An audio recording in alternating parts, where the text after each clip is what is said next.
Ngasi tama kano se khamin je ubada phajaman ki dan namage na khoi cousin gi na tha bane khoi cousin gi yum na ni ka ani yango phajam pa me wane sida as hinjang na pi chani mu ki maru le ru bagi am lei ri covid manung tha ge ngasi hazik breakfast khoi gi omelette ama omelette se khoi gi kariba chili peppers si hapaga onion tomato kage hapaga sembani yamna hawi si khusem je ko da pam ta ni haibiro recipe dum ai ulake no mama digi fruits khara the chichegi na cha ai gina coffee ai coffee zigi khu haw di ko hai ni ngai leite ko hom da we ayuk ta coffee tapas di wow maku kok siro ko asu ai ko o hai bane mo swai kitang di sina aduga di adre di hele ba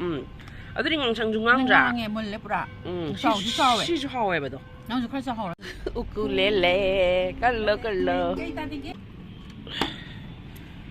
Shintake. So every morning I try to read some books, anything you want to read, you know, or anything you have been thinking of reading, you should read. Aduga pung amani de dum I like pa ba ka adagi sigi face wash kano ne ba koi Manipuri brand ko madhabigi gi kano ne ba face wash ne am tin pha ba na moi packaging gi khara haje lan taw bi se phang da bagi packaging gi phang thai aina che de dum happy ro ai li the transfer tok zara again hai bne ba man phani am so happy re aduga she face wash say like one of the best aduga to smile la ka da ba aseng bagi di to si kitang smile lo bi rani ba smile lo rani da so ai ba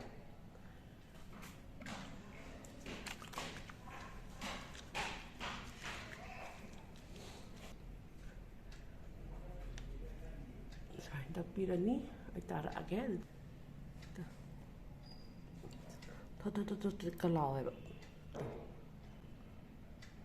Ngasi akoy chak cha da bagi ko, chaning da bagi chak to. Chuin thong doi ne. Si yam pam zai ba kai wai se. Mai tap zara ni si.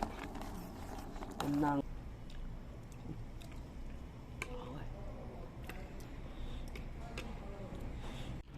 Masidi akoy Singju sudo re pau ba sudo ko pau bonem pai pau be hele ba kano se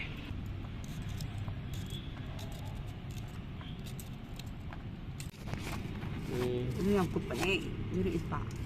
to si ang kupa so haw ti okay na Singju je ko da ni ha Singju pau ra to pa na haw we na